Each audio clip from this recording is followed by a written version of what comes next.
Deep in the jungles of Uganda live troops of mountain gorillas.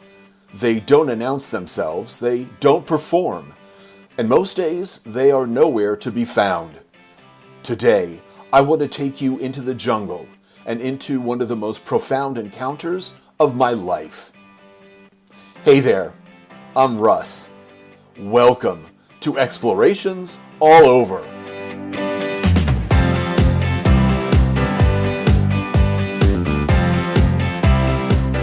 I say Uganda, you say no thanks. And that's fair. My hope is that by the end of this episode, I'll have stirred the same curiosity that pulled Duncan and me deep into the wilds of Uganda, a country that felt completely removed from the Africa we thought we knew. By the time we reached Sanctuary Gorilla Forest Camp, the world we'd come from already felt distant, softened, muted, almost irrelevant. How do you prepare yourself for a close encounter with a not-so-other kind? I felt anticipation, fear, reckoning. We sat in camp, gin and tonics in hand, looking towards the hills thick with so much vegetation, it's called the Impenetrable Forest.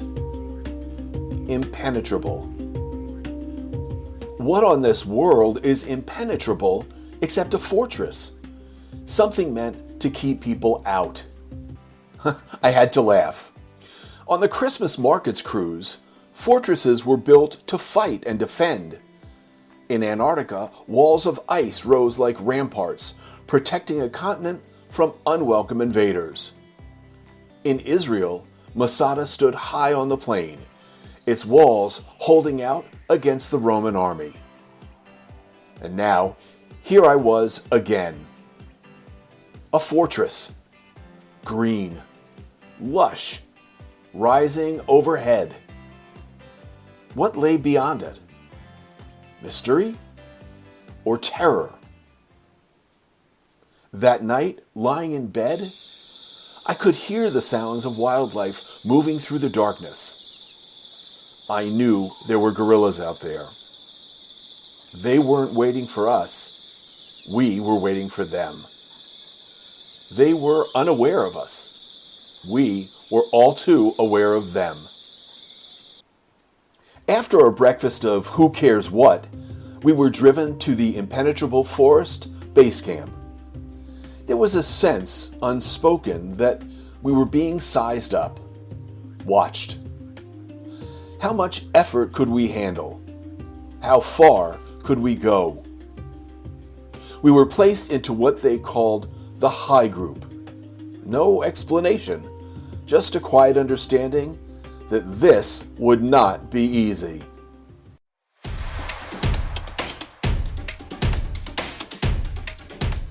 The scouts were already far ahead. They knew where the gorillas had been the night before, but sometime in the dark, they had moved on. Trackers cut the terrain back just enough for us to pass. Vines, roots, branches, ivy, rocks slick with rainforest moisture. Uphill, sometimes at angles that felt nearly vertical. Breathing became hard. Finally, a stop. Sit. A sip of water. Only a sip. It was grueling, and we weren't even carrying our packs. The local porters stood easily beside us, barely sweating, smiling. Onward. Upward.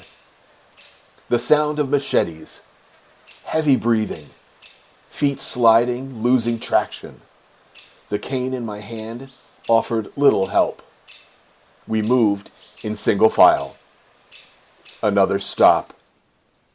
Then, the crackle of a radio. Quiet, insistent. Words spoken softly in a language I didn't understand. The gorillas had been spotted. Goosebumps. Another gulp of water. the lead tracker asked us to form a circle.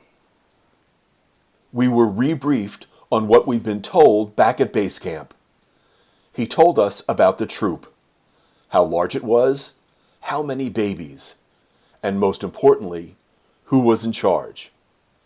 The silverback. We were told he would be unmistakable. I wasn't sure if that meant because of his size, his coloring, or something else entirely. The instructions were strict.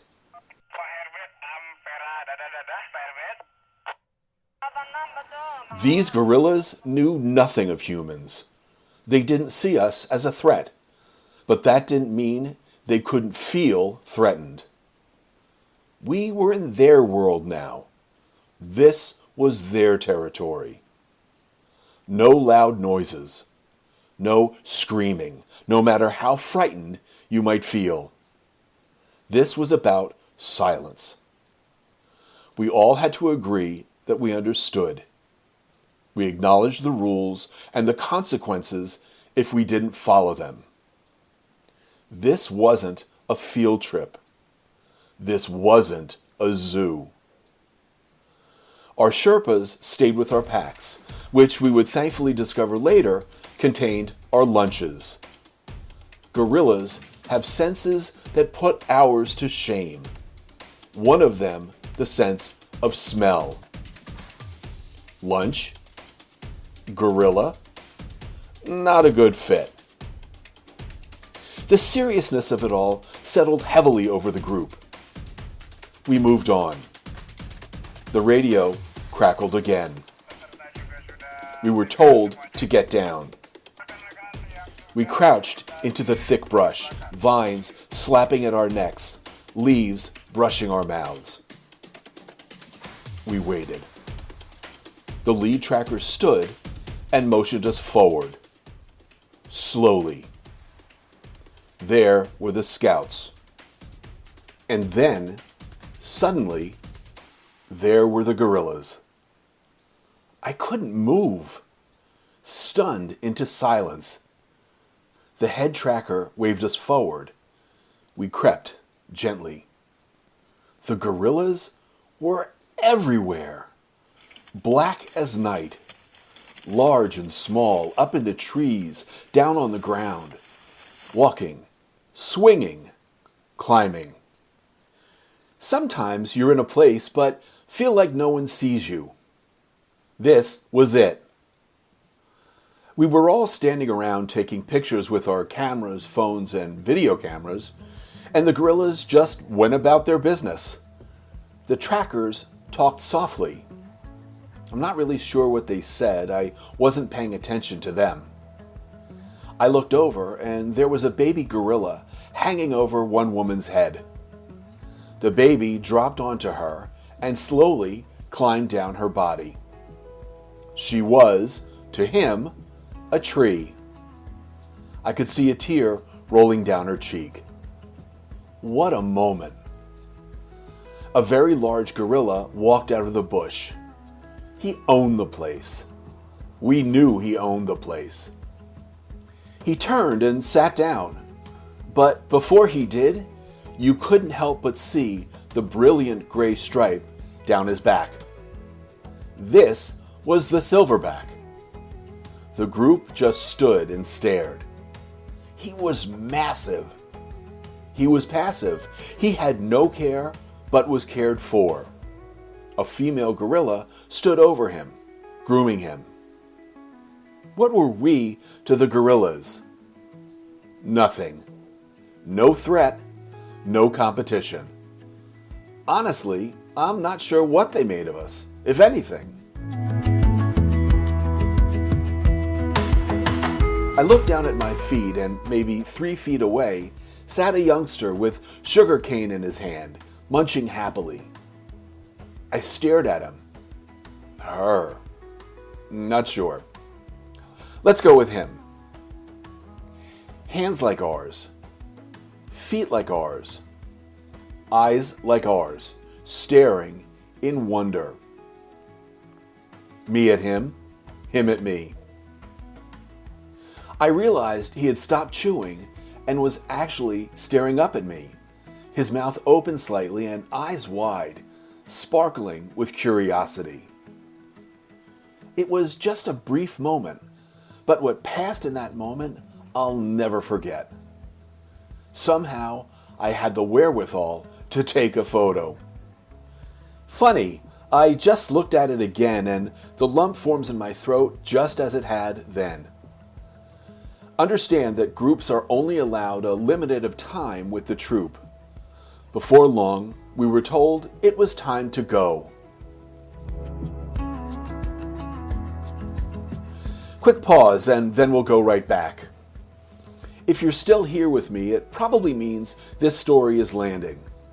If you haven't already, I'd love if you'd follow or subscribe to Explorations All Over. It's the easiest way to make sure you don't miss out where we go next. Facebook, Instagram, and YouTube. Okay, let's keep going. I could have sat with those gorillas for hours. We began making our way back down. Not the way we came, so the trackers once again began the grueling task of cutting back the brush. We were soaked in sweat.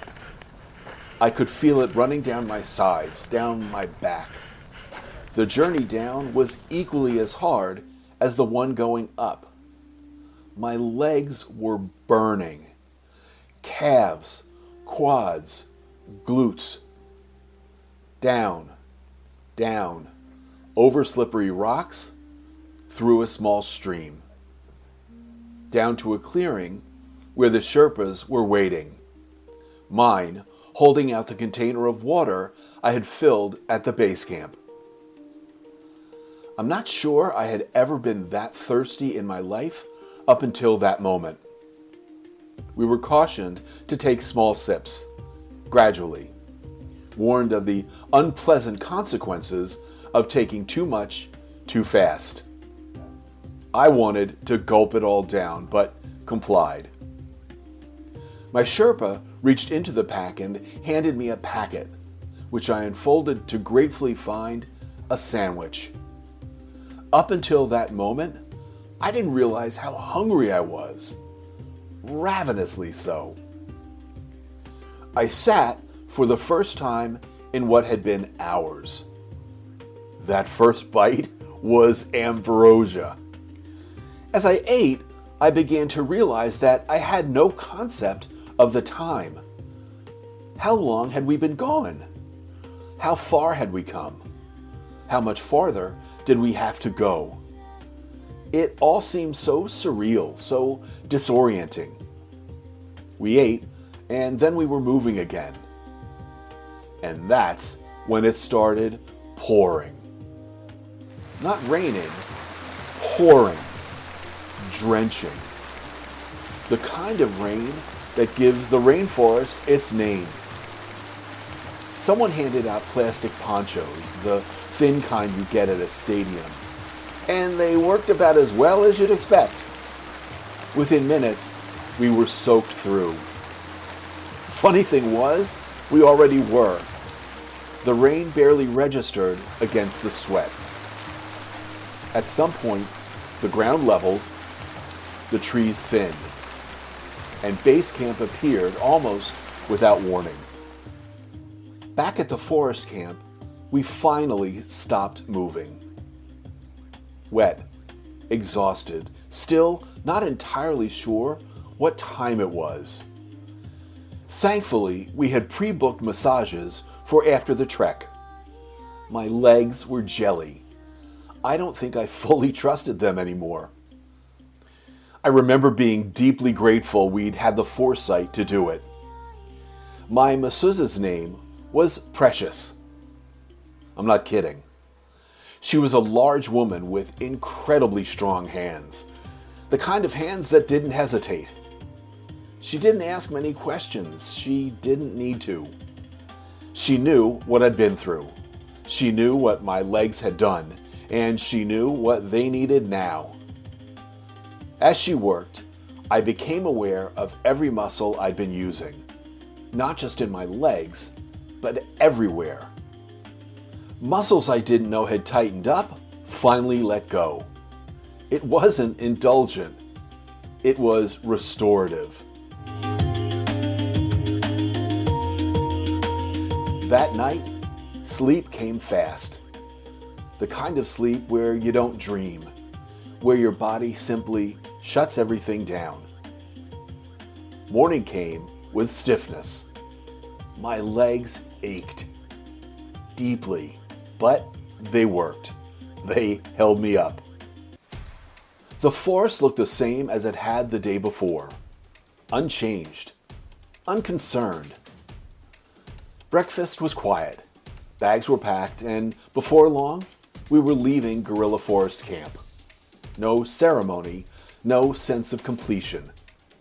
And the jungle didn't acknowledge our departure.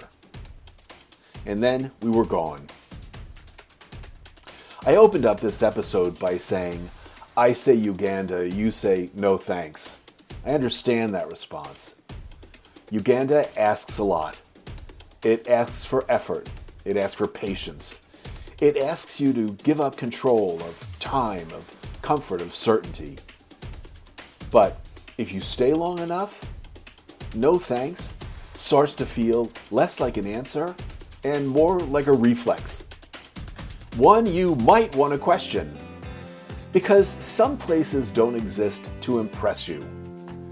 They exist to meet you, quietly, on their terms, and leave you just a little different than they found you.